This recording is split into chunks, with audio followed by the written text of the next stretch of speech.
Chair ले लो यार, बिठो। चलिए ऐसे ऊपर बैठ जाओ उठ के। चलिए, हेमंत ऋतुचर्या अध्याय 3 अष्टांग हृदय। ठीक है, 7वां नंबर का श्लोक और 8वां नंबर का श्लोक, मतलब 7वें का लास्ट वाला लाइन और 8वें की लास्ट वाली 8वें का पूरा श्लोक। काल स्वभाव से बलवान व्यक्ति में, मतलब बलिनः शीत संरोधाद हेमंते प्रबलो अनलः।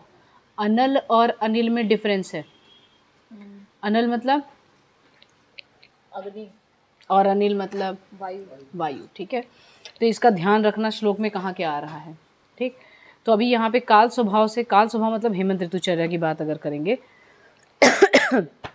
हेमंत ऋतुचर्या में क्या होगा, कफ का संचय होता है और पित्त का शमन होता है, किसी भी चीज़ का प्रकोप नहीं होगा इसमें। ठीक, काल का स्वभाव मतलब थोड़ी ठंडी पड़ रही होगी वहाँ पे। अब बलवान व्यक्ति में शीत के कारण अग्नि कोष्ठ में ही रुकी हुई रहती है। शीत कहाँ पे, बाहर का एनवायरनमेंट। शीत होने के कारण अग्नि जो है वो ट्रांसफ़र नहीं हो रही, वहीं कोष्ठ में ही रुकी हुई, मतलब कि मिड बॉडी में ही रुकी हुई है, वो और प्रबल हो जाती है।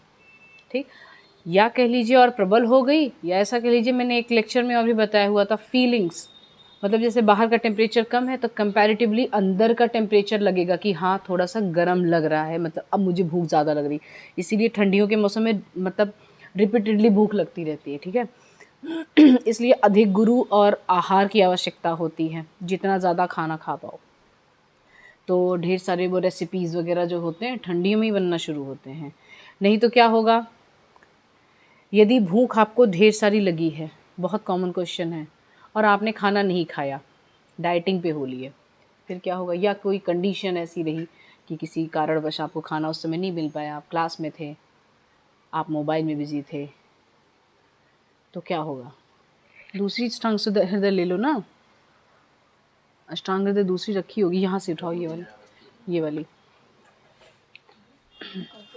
ये वाली ले लीजिए। हाँ, इसमें देखते रहिए।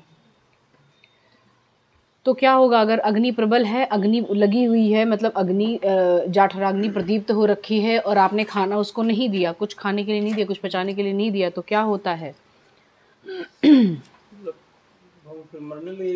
मरने नहीं लगती है, तुमको मारने लगती है, वो शरीरस्थ धातुओं का पचन करने लगती है। अग्नि की जाति वाती नहीं है, उसका अपने अपने सेल्स को ही वो वहीं के ही पचाने लगेगी।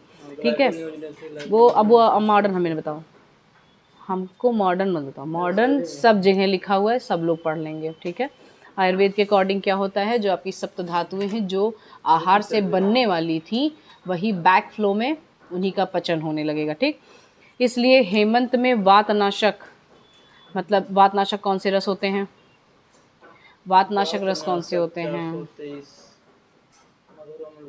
हाँ, मधुर अम्ल लवण होंगे। ठीक है, इन्हीं रसों का सेवन करना चाहिए। ठीक, अब नेक्स्ट श्लोक देखिए, समझ में आ गया ना, जाठराग्नि प्रदीप्त रहती है, ठंडा रहता है मौसम, भूख बहुत तेज लगती है, मधुर अम्ल लवण वाले रस वाले जितने आहार होते हैं उसको खाया जाता है। हेमंत ऋतु की चर्या चल रही, चर्या मतलब रेजिमाइन, हेमंत ऋतु में प्रॉपरली क्या चीज़ करनी है आपको, खाने के लिए इन्होंने बता दिया। एक तो दूसरी चीज़ होती है 9वें और 10वें नंबर के श्लोक में देखिए, रात बहुत लंबी होती है, इसलिए सुबह होते ही भूख लग जाती है ना, लोग रात रात में भी उठ के खाते रहते हैं, गाजर का हलवा रख दो तो है। अच्छा मैम, फेवरेट खाना रहता है तो फिर रात में भूख क्यों लगती है? वो मन, भूख दो तरीके की होती है भूख दो तरीके की होती है, एक स्वाभाविक भूख, मतलब एक स्वाभाविक क्षुधा होती है कि मतलब हमारी बॉडी को ज़रूरत है और बॉडी की मशीन ने एक इम्पल्स दिया कि आई नीड न्यूट्रिशन, तो भूख लग गई, खा लिए। एक दूसरी भूख होती है आँखों की भूख, वो आप दावत में कहीं चले जाइए तब आपको दिखेगा। नहीं, मुझे अरबी खाने की भूख रहती है, जिससे अच्छा, तो वो डिपेंड करता है किसकी किसकी क्या चीज़ें फेवरेट है ना। किसी किसी को गोलगप्पे देख लिए तो बड़े मन करने लगते हैं, खा ले बस, चाहे तुरंत खाना खा के आए हों। दावत में चले गए तो स्टार्टर पे ही जुटे हुए हैं, गोलगप्पे ही खाए पड़े हुए हैं, आज इसी से पेट भरना है। कुछ लोग को मिठाई अच्छी लगती है तो मिठाई वाले पे ही लग जाते हैं। बहुत अच्छा किया, निकल रहा है बाहर पंडाल के, फिर भी जाओगे आप वापस, रसगुल्ला छूट गया, exactly, then you will go back, है ना, कि हमारा वाला छूट गया था, लाओ खा लें। तो यहाँ पे ये हेमंत ऋतु में क्या रहती है, रात बहुत लंबी होती है और प्रातःकाल से ही भूख लगना शुरू हो जाती है। इसलिए शौच आदि आवश्यक कार्य से निवृत्त होकर यथोक्त मतलब जितना ज़रूरत है, यथोक्त मतलब जितना बताया हुआ है, यथा उक्त जो जो चीज़ें बताई गई हुई हैं, क्या क्या चीज़ें बताई हुई हैं, मधुर अम्ल लवण, ठीक है, इन रसों के पदार्थों का सेवन कर लेना चाहिए। हेमंत ऋतु की चर्या बताई जा रही है, ठीक है। तत्पश्चात वातग्न तेलों से अभ्यंग कर लें, मतलब पूरी चर्या बताई जाएगी, जो दिनचर्या वाला था उसका भी इसमें इन्वॉल्वमेंट है। अभ्यंग करिए, सिर पे तेल लगाइए, क्यों लगा रहे हैं ये हमको बाद में बताइएगा, क्योंकि ठंडी का मौसम है। विमर्दन, ये सारी चीज़ें जो अभ्यंग है, सिर पे तेल रखना है, विमर्दन है, मल्ल युद्ध करना है, मतलब युद्ध ऐसे नहीं करना है कि लड़ाई झगड़ा करने लगो, मतलब एक्सरसाइज, फिजिकल एक्सरसाइज इस तरीके का। इनके काल में युद्ध या फिर नियुद्ध, बाहुयुद्ध, कुश्ती, ये सब चीज़ें कराते थे, ठीक है। अपने टाइम पे बहुत सारे हो गए हैं, जिमिंग करने लगते हैं लोग, ठीक। और युक्ति युक्त पाँव से आघात करने वाला ऐसा कुछ कार्य करवाना चाहिए। पादाघातम च युक्तितः, युक्ति युक्त मतलब ऐसे नहीं कि आपके अंदर कोई एनर्जी नहीं है और कह दो नहीं हमारे आयुर्वेद में बताया हुआ है तो पैर से भैया को चल दो, युक्ति युक्त, इसलिए उन्होंने ये शब्द ज़रूर ऐड कर दिया हुआ है। इफ़ नीडेड, या आपकी उतनी सामर्थ्य है तो ये यूज़ करिए। क्रम वही रहेगा, खाना खाने के बाद में, ठीक है। और इन्होंने एक चीज़ और बता दिया, शौच आदि से निवृत्त होकर, शौच आदि में बहुत सारी चीज़ें आ गई, दिनचर्या का सब कुछ ले लीजिएगा। मलमूत्र का उत्सर्जन करना है, उसके बाद फिर दंत धावन भी है, जिह्वा निर्लेखन भी है, स्नान तक का पूरा वहाँ पे है, उसके बाद फिर आएंगे यहाँ पे। स्नान के उपरांत है। हाँ, स्नान के उपरांत भूख लगी है तभी क्षुधावर्धन होगा, तब ये करना है, ठीक है। नेक्स्ट देखेंगे 11, 12, 13, 14। समझ में आ रहा है? जहाँ नहीं समझ में आएगा तुरंत क्वेश्चन राइज करिएगा। युक्ति युक्त पादाघात, ये नहीं समझ में आया। वही तो मैंने कहा, युक्त युक्त पादाघात करना है, मतलब कि जितना आपके बॉडी में सामर्थ्य है। एक विमर्दन हो गया, एक तो मतलब मसाज करवाना है, वो भी बहुत ज़्यादा फोर्सफुली। मर्दन अलग होता है, स्नेहन अलग होता है, ठीक है। और ये पादाघात मतलब कि जो पैर से चढ़ के चलते नहीं है बॉडी को, दैट इज़ कॉल्ड। तो इस युक्ति युक्त इसके साथ में इसलिए जुड़ा हुआ है क्योंकि if you have that much energy तभी आप करवाइए, ठीक है। 11, 12, 13, 14 देखिए। उसके बाद क्या करना है, कषाय से स्नेह को दूर करके विधि पूर्वक स्नान करना है। कषाय मतलब चूर्ण को बताया हुआ है, चूर्ण का उद्वर्तन करना। उद्वर्तन इसके बाद था ना, अभ्यंग के बाद में वो क्या बोलते हैं उसको, स्नान के पहले उद्वर्तन के लिए बोला था ना दिनचर्या में। कषाय मतलब चूर्ण, कोई ड्राई चूर्ण जो होगा उससे बॉडी पे पूरा मालिश करवाना है। उसके बाद क्या होता है, बॉडी से जो स्नेह निकला है, मतलब जो मेद निकला है, मेद कहाँ, कौन सा वाला मेद, जो वेस्ट वाला, जो पसीने के साथ में जो मेद का वो पार्ट निकला हुआ है, वो स्नेह को दूर करेगा। कौन? ये कषाय, जो ड्राई वाला चूर्ण है, ठीक है। इसके बाद विधि पूर्वक स्नान कर लेना है, स्नान करना है इसके बाद, ठीक है। इसके बाद क्या करना है, सदर्प कुमकुम का शरीर पर लेप लगाना है। कस्तूरी मिश्रित केसर मीन्स मतलब कुछ सुगंधी चीज़ें आप उसको लेप लगा लीजिए, क्योंकि उसके बाद अब ड्राई होने वाली है बॉडी। अगरू से धूपन करना है। धूपन, अगरू वो अगर तगर पता होगा आप लोग को, तगर एक लकड़ी आती है, वो स्मेल बहुत अच्छी आती है उसकी, अगर नाम होता है उसका, अगरू भी बोलते हैं उसको। उसको जब जलाते हैं ना तो उसमें से स्मेल लोबान जैसी होती है, वैसे ही अगरू भी होता है, ये डिफरेंट है। तत्पश्चात स्निग्ध मांसरस और मेदुर मांस को खाना है। मेदुर मांस मतलब पलल। पलल का क्या अर्थ होता है?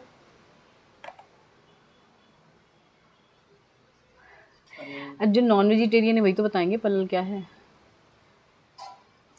पिच्चित वाला मांस नहीं होता, बोनलेस मांस जो होता है, जिसको कबाब समझ सकते हो, जैसे उसको खूब सारा उसको मसल दिया जाता है, दैट इज़ कॉल्ड पलल। एलोवेरा से भी वो जो निकलता है वो भी तो है। वो भी कहते हैं, इसीलिए उसको जो मतलब जैसे एलोवेरा का पल्प नहीं होता एकदम चिपचिपा सा, वैसे ही उसको बना जैसे लेते हैं। कि ये जो मांस होता है, तो ये ब्रेन पे इसका कहते हैं कि जो लोग खाते हैं तो उनकी बुद्धि अन्य की तुलना में जो नहीं खाते उनकी शार्प होती है, ऐसा क्या?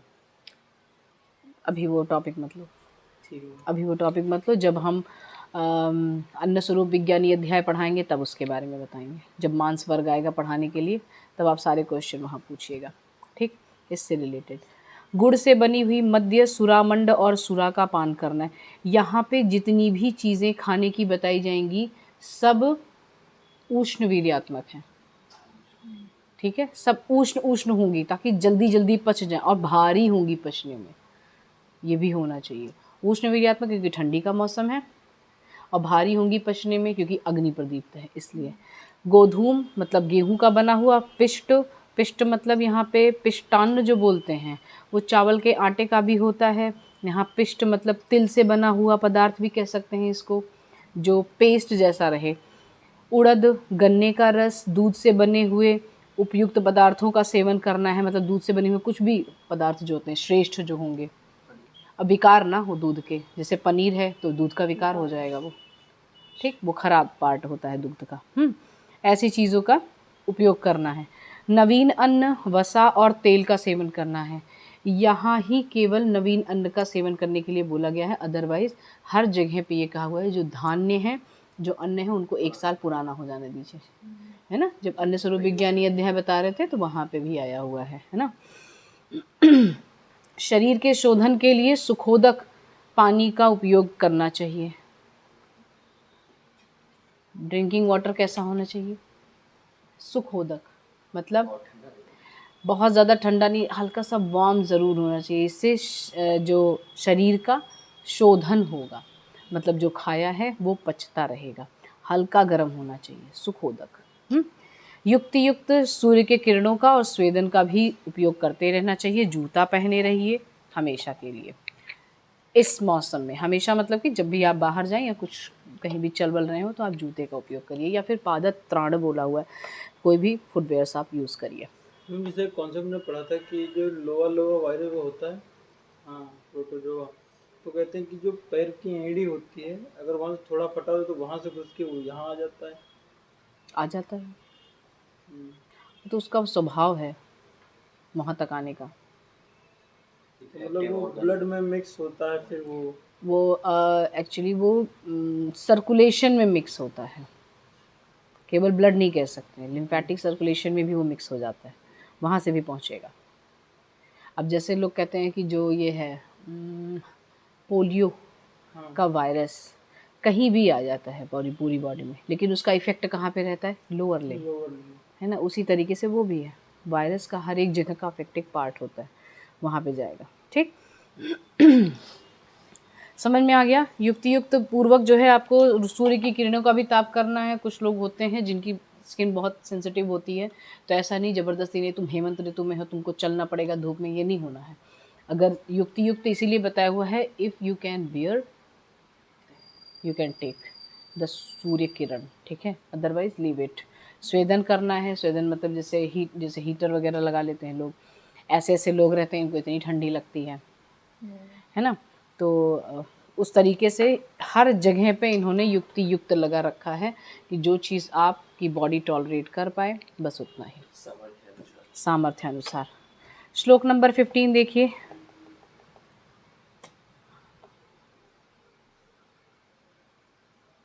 स्त्री सेवन के लिए बताया हुआ है, श्लोक नंबर 15 देखिए। अच्छा, आहार, निद्रा और ब्रह्मचर्य आपने पढ़ा होगा। त्रिस्तंभ होता, त्रिपस्तंभ होते हैं बॉडी के, उपस्तंभ है ना शरीर के। आहार के बारे में सबको पता है, आहार कैसे लेना है। निद्रा के भी बारे में पता है कि निद्रा कैसे लेना। ब्रह्मचर्य भी बताया हुआ है। ब्रह्मचर्य के बारे में इसलिए बताया हुआ है क्योंकि ये 7वीं धातु शुक्र धातु का प्रोटेक्शन करने के लिए है। केवल और केवल धातु ही नहीं, यहाँ पे पूरी पूरी बॉडी एग्जॉस्ट होती है, इस वजह से जो ये ब्रह्मचर्य इसका पालन करने के लिए कहा गया हुआ है। लेकिन इसके नियम भी बताए हुए हैं, क्योंकि हमने क्या बताया था, धर्म अर्थ काम, तीसरा जो काम है उसके लिए भी इसका उपयोग होगा। अब्रह्मचर्य जो है इसके लिए भी उपयोग होना है। तो वहाँ के लिए आप संभाल के रखें शुक्र धातु को, उसके लिए यहाँ पे ही बता दिया हुआ है कि जितने नियम है सब फॉलो करने हैं। शीत ऋतु में स्त्री सेवन के लिए कहा गया हुआ है, ग्रीष्म ऋतु में उन्होंने कुछ और नियम लगा दिया हुआ है। अभी जब आप वहाँ तक पहुँचेंगे तब समझ में आएगा, ठीक है। और उसकी भी क्वालिटीज़ बताई हुई हैं, स्त्री सेवन के लिए भी क्वालिटीज़ बताई हुई हैं, कैसे, कब और क्या क्वालिटीज़ हैं, सब कुछ उन्होंने मेंशन किया हुआ है, ठीक है। शीत ऋतु में इन्होंने स्पेशली मेंशन किया हुआ है कि स्त्री सेवन करना है, ठीक है। लेकिन उसके लिए नियम कानून भी बताए हुए हैं, उन नियम को फॉलो करते हुए। नेक्स्ट देखिए 16 नंबर का ये जो इन्होंने बताया हुआ है ना, पीवरोस्तन श्रोण्याः समदाः प्रमदाः प्रियाः हरन्ति शीतम उष्ण अंग्यो धूप कुंकुम यौवनैः। ये सारी क्वालिटीज़ बताई हुई हैं स्त्री सेवन के लिए, मतलब स्त्री के क्वालिटीज़ बताई हुई हैं किनका सेवन आप कर सकते हैं, मतलब और किस अवस्था में है। उसको पढ़ो पूरा, हिंदी वाला ही पढ़ो पहले आप पूरा। मद मतलब मद मतलब कि जैसे इंटॉक्सिकेशन, पता है, अल्कोहलिज्म देखा है। हाँ, अल्कोहल लेने के बाद में जिस तरीके से आंखें होती हैं उस तरीके से होनी चाहिए, मतलब नशीली, हाँ नशीली। नशीली जिसको कह सकते हैं। केसर जैसे मज्जा धातु की सारता जब बताते हैं तो उसमें भी ये चीज़ें बताई हुई हैं। शुक्र धातु की सारता में ये चीज़ें बताई हुई हैं। मज्जा तो खैर आँखों का रहता ही है रिलेशन, और शुक्र धातु की सारता जिसमें बताई है उन्होंने कहा क्षीर पूर्ण लोचन, मतलब आँखों में दूध भरा हुआ है, इतनी प्यारी आँखें लगती हैं उनकी। तो वो केवल भाव हैं, मतलब आँख में दूध नहीं डाल देना है, मिल्क से भरी हुई आँखें नहीं रहती हैं, इतनी सुंदर वो आँखों की तुलना की गई हुई है शुक्र धातु की जब सारता बताते हैं तब की। और मैम ये क्या है, पोस्ट थाइज, उरु मतलब थाइज, मतलब और लॉन्ग साइज। नरिश्ड होने चाहिए, सुखड़े जैसे नहीं होने चाहिए, ये बताया है। केसर केसर मतलब कि लो, केसर नहीं पता तुमको, जो महकता है केसर, हाँ, हाँ वैसा, मतलब स्मेल होनी चाहिए, नेचुरल स्मेल। ये सारी तुलना की गई हुई हैं। नेचुरल स्मेल तो स्वेटिंग भी नहीं होगी क्या? तो स्वेटिंग ही देखो, ठीक है। ये श्लोक में जितनी भी चीज़ें बताई हुई हैं वो स्त्रियों की प्रशंसा करने के लिए कहा गया हुआ है, ठीक। नेक्स्ट देखिए, अंगारों के ताप से संतप्त किए हुए, घर के अंदर बने हुए घर में या फिर जो है भूमि के नीचे घर में रहने वाले व्यक्तियों के शीत का पारुष्य मतलब कठोरता के कारण होने वाले दोष कभी भी उत्पन्न नहीं होते हैं। It means in short you have to protect your body from cold environment, जो भी शीतलहरी चल रही होगी उस समय की। आप घर में रहिए, अंगारों से बने हुए, देखो अंगारों से तप्त किए हुए घर में रहना है। घर के अंदर घर बना हुआ रहता है जिसमें जैसे रूम जिसको कह सकते हैं, वहाँ पे मतलब ये हीटिंग रूम है, वहाँ पे जाके बैठिए, हीटर लगा लीजिए। कुछ घर ऐसे होते हैं जिनमें एक कमरा बहुत गर्म रहता है, या ठंडी गर्मियों में रहते हैं कि भैया ये कमरा बहुत ठंडा, यहाँ रहेंगे पूरे गर्मी भर में है। तो ये चीज़ें रहती हैं और वही चीज़ आपको ढूंढ के वहाँ वो फॉलो करना है, ठीक है। भूमि के अंदर भी घर बनवाते हैं गर्म रहने के लिए, ठीक है। तो उन्होंने ये बताया हुआ है लास्ट में कि दोष कभी उत्पन्न नहीं होते, कठोरता वाले दोष नहीं उत्पन्न होंगे, क्योंकि अगर ठंडी लग गई तो फिर आगे की बीमारियां आप झेलेंगे, है ना। शॉर्ट में देखो, कुछ कुछ बुक्स में ना ऐसा शॉर्ट में, जैसे मैंने ये बुक क्यों बताई हुई थी, ये शॉर्ट में बताया हुआ है सब कुछ। प्रातःकाल के कर्तव्य क्या है, उसके बाद क्या करना है, आहार विहार क्या करना है, एवरीथिंग। अगर हेमंत ऋतुचर्या आ गई एग्जाम में तो बस इतना ही लिख दो, 5 मार्क्स में बहुत है। ठीक है। मेरा इसी से रिलेटेड डाउट है कि हेमंत ऋतुचर्या में रात जो है इतनी बड़ी होती है, तो उसमें सुबह उठ के भूख लग जाती है, तो खाना क्यों नहीं खाना चाहिए? खा लो ना, मना किया गया है, कहाँ मना किया है। भोजन ना करें उस समय, तुरंत भोजन ना करें। हेमंत काल में रात्रियां लंबी होती हैं, इसलिए प्रातः काल में भूख लगती है, उस समय तुरंत भोजन ना करें।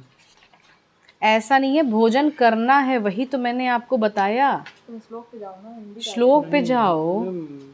हेमंत काल में रात्रियां लंबी होती हैं, इसलिए प्रातः काल में भूख लगती है, उस समय तुरंत भोजन ना करें। तो वो हिंदी वाला नहीं देखना है, आप इधर देखिए।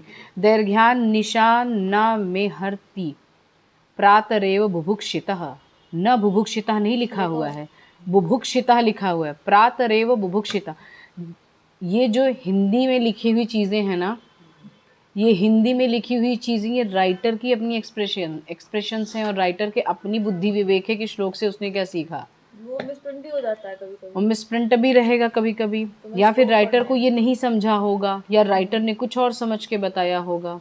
और भूख, और लास्ट में फिर ये क्यों कहते कि अगर नहीं खाया तो, पहले ही इन्होंने नहीं बताया कि शरीर से धातुओं का पचन होने लगेगा अगर भूख लगी है नहीं खाया तो। इसके पहले वाले श्लोक में देखिए, 8वें वाले श्लोक में उन्होंने क्या बताया हुआ है, प्रबल अनल है तो जल्दी से भूख। कन्फ्यूजन, आप जब भी आपको ये कन्फ्यूजन लगे पहले श्लोक पढ़िए, श्लोक में जो आपको मीनिंग निकल के आता है उसके बाद नहीं, तब अगर समझ रहा है तो ठीक है, अदरवाइज फिर आप क्वेरी उठाइएगा, ठीक है। और अगर श्लोक ही नहीं समझ में आ रहा है तब तो डेफिनेटली आप क्वेरी उठाएंगे। हेमंत चले आती है और श्लोक नहीं हमें याद रहता है। श्लोक कौन याद कर रहा है इसमें? तो जो हिंदी जो हिंदी वाली है पूरी पॉइंट वाइज, इसीलिए मैंने जो चार्ट बताया है वो चार्ट, ये चार्ट जो है बस ये चार्ट ही लिखना है आपको, पॉइंट वाइज। प्रातः काल में क्या कर्तव्य लिखना है, ये कर दीजिए। तत्पश्चात क्या करना है, ये कर दीजिए। आहार विहार में क्या है, ये चीज़ें कर दीजिए। इन्होंने सीरियल वाइज थोड़ी लिखा हुआ है, बस हो गया। इसीलिए तो तुमसे कह रहे हैं कि ये वाला अच्छा है। अच्छा, एक चीज़ इन्होंने और बताई हुई है, 17 नंबर का श्लोक देखिए, बहुत इंटरेस्टिंग है ये बहुत ये ज़रूर कर दीजिएगा। 21 मिनट का ही हुआ है अभी, 2 मिनट नहीं, बस यही श्लोक हो जाए। शिशिर ऋतुचर्या देखिए, एक ही लाइन का श्लोक है। अयमेव, इसमें कुछ है ही नहीं, इन्होंने बताया हुआ है विशेष करके ही शिशिर में भी यही फॉलो करना है। जो हेमंत ऋतुचर्या है वही शिशिर में भी फॉलो कर देनी है, ठीक है। अब एक चीज़ और बता दें आपको, एग्जाम में अगर आया कि शिशिर ऋतुचर्या लिखिए तो आप ये लिख के मत आइएगा कि हेमंत ऋतुचर्या ही फॉलो करनी है। You have to explain Hemant ritucharya, यही मुझे बताना था। समझ में आया कि आप वो, क्योंकि ये शास्त्र है, सब कुछ समराइज करके बताना था। इनको कोई भी चीज़ रिपीटेड नहीं करनी थी, क्योंकि वो शास्त्र दोष में आता है अगर रिपीट होती है, ठीक है। तो इसलिए शास्त्र के दोषों से बचने के लिए इन्होंने क्या कहा हुआ है कि पीछे देख लीजिए, क्यों रिपीट किया जाए, ठीक है। या कोई भी चीज़ अगर यहाँ पे इम्पॉर्टेंट नहीं होगी तो ये भी बोल सकते हैं कि आगे आएगा वो पढ़ लीजिएगा इन डिटेल। हम यहाँ शॉर्ट में कोई इंट्रोडक्शन बता दे रहे हैं, आगे इंट्रोडक्शन आप पूरा इन डिटेल पढ़ लीजिएगा। शास्त्र को बहुत बचा के समराइज करके लिखा गया हुआ है ताकि आप बोर ना हो। अभी यहीं पे फिर से वही चीज़ें स्टार्ट कर दी होती तो क्या होता, वो जरूर स्किप हो जाती। चरक के 3 अध्याय में बहुत बार ऐसा लिखा हुआ है, कई बार। क्या चीज़? आगे पढ़ना। हाँ, आगे पढ़ना है डेफिनेटली, बस बहुत सारी चीज़ें हैं, क्योंकि यहाँ ज़रूरत नहीं है। I am just introducing everything, तो आप वहाँ इन डिटेल में पढ़ लीजिएगा ना, वाई टाइम वेस्ट, है ना। Thank you. Thank you.